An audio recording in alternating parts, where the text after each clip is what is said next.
Hello everyone, this is Fantasy-esque, and welcome back to Season 3 of Luminous Clan in ClanGen, the Warrior Cats clan generated game. When we left off in the last episode, it was a rough time because we lost 3 cats, bringing our total clan size down to 11. So we started off the episode losing Buttercup Dusk to Green Cough. Then we lost, at the same time, like in events, we lost Ice Kit to Kitten Cough. And then we sent our 4 capable warriors out on patrol to go find food for us because we are going to be facing starvation in this moon. They unfortunately could not find anything because they came across a snowstorm. And while they were trying to take cover, Fire Freckle actually froze to death and she died. So it is definitely a rough start, I think, to this episode, because not only are we having to face, that extra death we had right at the end, but because the cats couldn't manage to find enough food for us, we only have, I think, just enough prey to feed like half the clan, so we are probably going to be facing starvation, which is the first time this clan has faced starvation. Of course, we also have our clan leader who has chosen an outside female to be brought into the clan if we luck out in inviting her. To be mated to Sunchil now, because we do need to make a match for him with someone. So we'll see how all of that goes, but let's roll the dice to see how Neostar wants to handle the next gathering. Okay, we got a 10 on the D10, so that's Chirp Clan, and we got a 3, which means she wants to offend Chirp Clan. Okay, so she has decided to offend Chirp Clan, one of our allies, which might not be the best way to approach things, but also I can see how the clan is grieving and very defensive. So let's skip a moon and see how this goes. Okay, Luminous Clan doesn't have enough prey for the next moon. We are aware of this. Lupine Claw barges in front of Chirp Clan's leader at the gathering, cutting them off and insisting that Lupine Claw be the first to deliver news. Chirp Clan relations have worsened, and I'm pretty sure Lupine Claw also had a rough approach to something that was supposed to be good in the last episode, which is unfortunate, but kind of shows that she might not be as smooth with her words as we think she is, because, she is a charismatic cat, but I guess rough on the edges. Okay, Tempest was found and invited back into the clan, thank goodness. We need to take a look at Tempest in a second here, because she is the cat selected to be Sensual's newest mate. Stone Speck's white cough is gone, thank goodness. Neostar has healed from the strain of delivering her litter, which means she is going to be back on track for like the gathering and stuff. Sanchel no longer has a running nose. Rumors reach your clan that the rogue pumpkin has died recently. Howlkit has gotten a stomach ache. As the clan sits vigil, Sunchil's voice cracks with grief, talking about the time he had with Firefreckle. In the following days, he visits her grave, gazing blankly, unmovingly at the ground for hours on end. At the cat, who kind of made his heart move, for the first time ever in his life, and who he had a crush on, then was mated to, but unfortunately didn't have enough time to fall in love with. And he isn't exactly been given, he's not being given time to let him overcome this before he gets paired up with something else. He is immediately being paired up with someone else because the clan needs, desperately a litter because we need to grow. So I don't know how he's going to interpret this. This might be rough on him, and whether or not he's going to be willing to make things work with the new mate, or if he is going to kind of break up because he's emotionally not ready yet. The past moon, Firefreckle has taken their place in Star Clan. Luminous Clan mourns their loss, and their clanmates will miss the spot they took up in their lives. Moments of their life are shared in stories around the circle of mourners, as those that were closest to them take them to their final resting place. But let's go and take a look at Tempest, the new cat that has been brought in. So this, guys, is Tempest. She is a senior female with gray eyes, a tawny pelt, charismatic with unnatural senses, and formerly a kitty pet. So I feel like a lot of the outsiders that are being brought in, she was not born inside the mountain. She was a kitty pet who found her way into the mountain a lot later in life. But Tempest over here, I mean, the fact that she has a tortie coat, I'm pretty sure Sunchill has a lot of torties in his family tree. His mother was a tortie and his sister, Blissful, was a tortie as well. So it'd be interesting if we could bring back some of the tortie genes to, you know, their litter of kittens. But I'm also curious to see what her descriptor is up here. So Tempest is a golden brown / dark ginger tortie, tabby, and white she-cat. So she's got quite a bit of a mix in her appearance, interestingly enough. Okay, so that is her.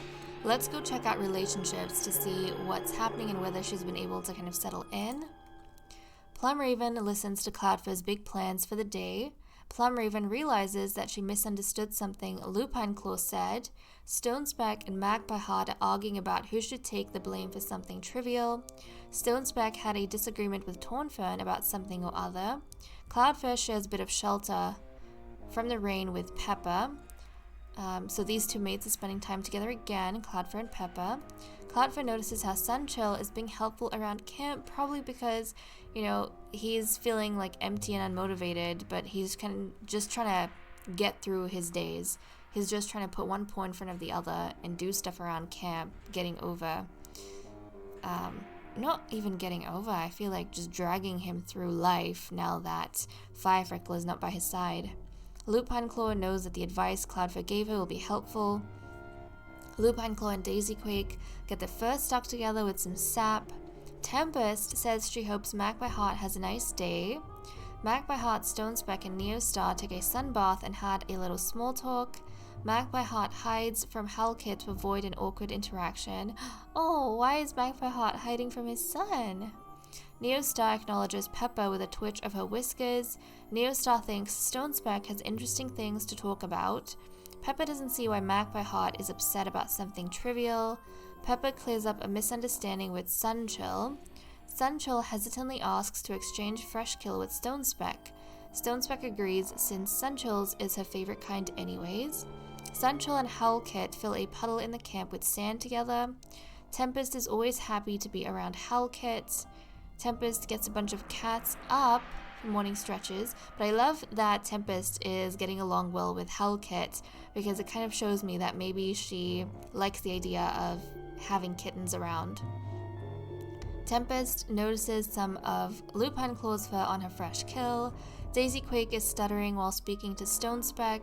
Daisy Quake noticed that Hellkit wasn't in his nest last night. Tornfern gets some good advice from Plum Raven about something trivial. Tornfern starts to plan things, hoping that Hellkit will get involved. Daisy Quake compliments one of Hellkit's friends, and then of course we have the vigil for Firefreckle. So that is all we seem to have for events. Let me cut the recording here and we'll continue with the cat list. Okay, it is time for us to continue with the cat list. We have had some changes over here. So after bringing in Tempest and seeing her qualities, Neostar decided that Tempest would be well suited as her deputy. So she has actually raised Tempest up and appointed Tempest as her deputy. Stonespeck, as a result, has been demoted to Medicine Cat, and Lupine Claw has been demoted to the Meat Eater. So I'm not sure how the clan members are going to feel about this. We know that in the past, these decisions to have a clan leader kind of appoint outsiders into important roles in politics has not been taken well, but we'll see how this goes. So in terms of loyalties, nothing has changed. We can also interpret that as this decision maybe has not exactly endeared the clan members to Neostar, but they don't have exactly anything to argue about just yet because Tempest doesn't have any, bad qualities, so to speak. I mean, she is charismatic and she does have a natural senses, of observation and such. So I think they probably see how Tempest makes a reasonable choice as deputy. So we have that done, and I noticed something while going through some of the other cats. Lupine Claw, who used to be, guys, charismatic, has actually become daring. And I was wondering why during the gatherings, despite being a charismatic cat, she wasn't exactly managing to foster good relations with the other clans. And I think it might be because following the death of her daughter, potentially, she has become daring. I mean, this might have happened before this point, but I only noticed it now, and the only other thing I can equate, like major thing that's happened, is Firefreckle dying. So I wonder if losing her daughter has almost kind of, after going through regret over her actions from before, the fact she won't be reunited with her daughter in StarClan, it's thrown her into a bit of a desperate frenzy of going through this life. And I don't know, maybe ending up in situations that she is going to punish herself with. But in a way, I suppose she's being saved from herself by being made mediator, or being demoted to mediator, because she's not going to have to go out. She's going to be required to, stay within the clan. And so the amount of dangerous situations she can expose herself to, maybe as a self-punishment, that's going to be reduced. So hopefully she's able to find a way out of this emotional maze that she is in. But okay, first up, I think we definitely want to pair up Tempest with Sunchill, although I don't know how Sunchill is going to take this. So let's go ahead and do that for her. And they are not a compatible pair. I mean, she's charismatic, he's childish. We're going to have to see if this works out. They may have a communication problem where she's really good at expressing herself, but Sunchill kind of is not, or he doesn't take her words seriously, or he kind of revolts maybe against this pairing and is a little bit fussy about it. So I don't know, we'll have to see, especially because unlike his previous mate, who still hasn't gotten over, Tempest is not his choice. But okay, let's dive straight to Lupine Claw. She is going to have to mediate between the two of them.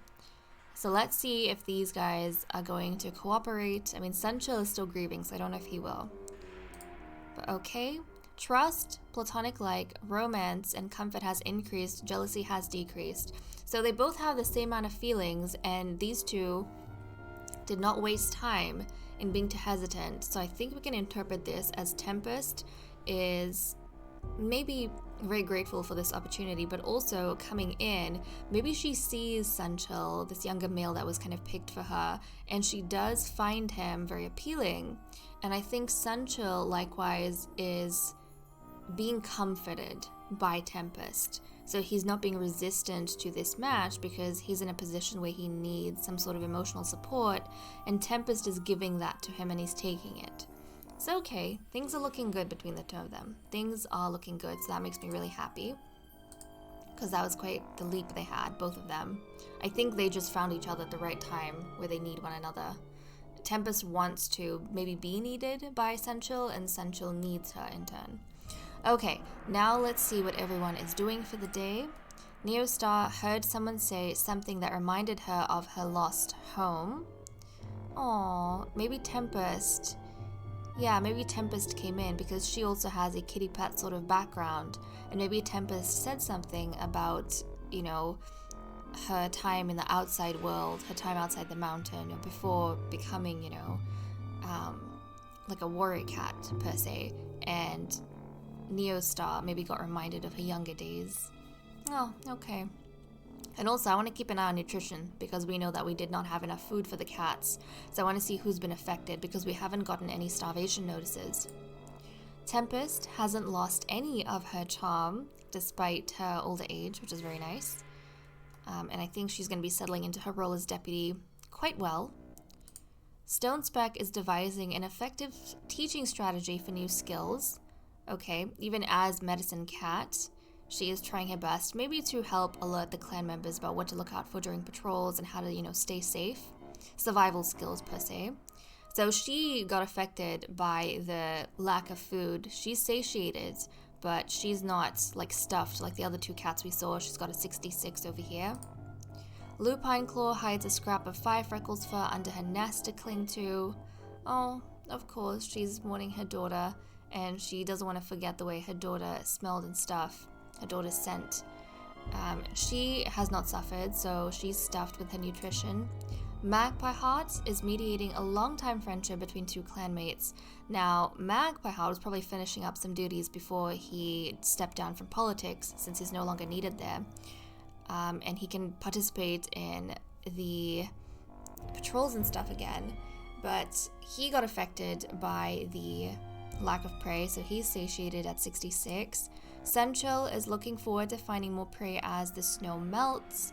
He got affected, he's satiated at 72, definitely worried about food. Tornfern takes pride in how well run her patrols are. She hasn't been affected, she's stuffed. Daisy Quake ran out of camp the moment he saw Firefreckle's body. Oh, and Firefreckle, I mean, Daisy Quake, I don't know how close he was to Firefreckle exactly, but I think just the fact of seeing like one of the younger cats die, especially when the clan is so small, you know, from something as terrifying as a snowstorm, like freezing to death. I mean, she died while out hunting with him, with Daisy Quake and his sister and Sunchill, so I think that would have been a very harrowing experience to have a cat not die from sickness, as we've gotten used to, but die from, you know, a hunting trip.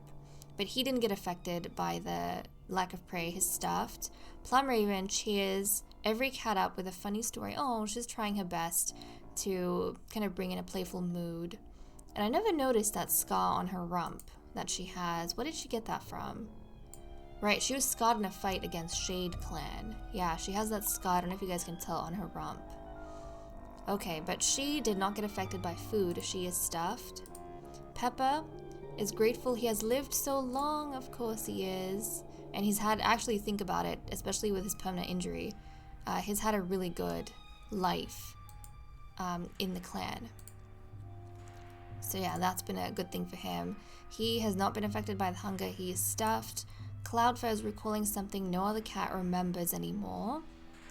Figures, I mean, she is one of the older cats alongside her sister Stonespeck. They've been around for quite a while.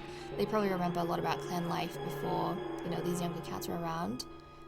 She has not been affected by the prey. She's stuffed as well. Howlkit was recently caught humming to himself, and he hasn't been affected. He's stuffed as well. So even though we lack prey, the clan has been doing well, and hopefully we'll do better with the patrols and stuff this time around. But okay, that's all we have the cat list. Let's cut the recording here and pick up in patrols. Okay, I'm feeling quite nervous because our prey count is looking very dire. We currently have 4 prey. I've never had prey this low, and we need 26.5. Let's send out our medicine cat first of all, and that would be Stonespeck. That's right, so Stonespeck is going to head out first. The plantain plants have reawoken, and Stonespeck plans to go gather some of their leaves. Let's proceed. Deep green, even in new leaf, and with a characteristic smoothness, Stonespeck finds the plantain where she expects, right in the middle of a path next to a mullein sprout. So mullein and plantain were gathered, and now we're sending out Daisy Quake, Tornfern, Magpie Heart, Tempest, and Neostar to go find some food for us, and I don't know how they're gonna do. Last time we sent some cats on a patrol, you know, Firefreckle died. So let's see, even if they can get a little bit of prey, it's gonna help us last a little bit longer. Okay, it starts, oh no, snowing soon after the patrol sets out trying to bring back something for the fresh kill pile. It was snowing last time and it was bad, but it was also leaf bare. It is now new leaf, so I don't know how this is gonna go. Proceed. Oh no. A storm descends, sudden and violent, putting an end to any other thoughts but survival. The cats dig a snow den and cuddle together, sharing what little warmth they have. Each cat takes a turn on the side nearest the entrance tunnel, selflessly risking themselves. So again, we could not find any food. This is the roughest the clan has been going through in terms of food, so we may start going into starvation. We only have enough prey to feed 1 cat. We have 3 hungry cats. All of these guys are like stuffed, so only 3 cats really are hungry. But we're gonna be going well and truly into starvation in the next episode. I am very, very nervous, guys. I'm very nervous. Did I make sure that you two... Okay, you can have kits. I'm just checking. You can have kits. Okay, excellent. Well, guys, I don't know how things are gonna go. Unless we luck out with, you know, a lot of prey, like a big haul of prey or something like that, things are not looking too well. This clan could end up dying from starvation, despite the efforts of Neostar and the others to revive it. But okay, guys, with that said and done, I am going to leave off here. Thank you so much for watching. I hope you all enjoyed, and I will see you all next time. Bye-bye.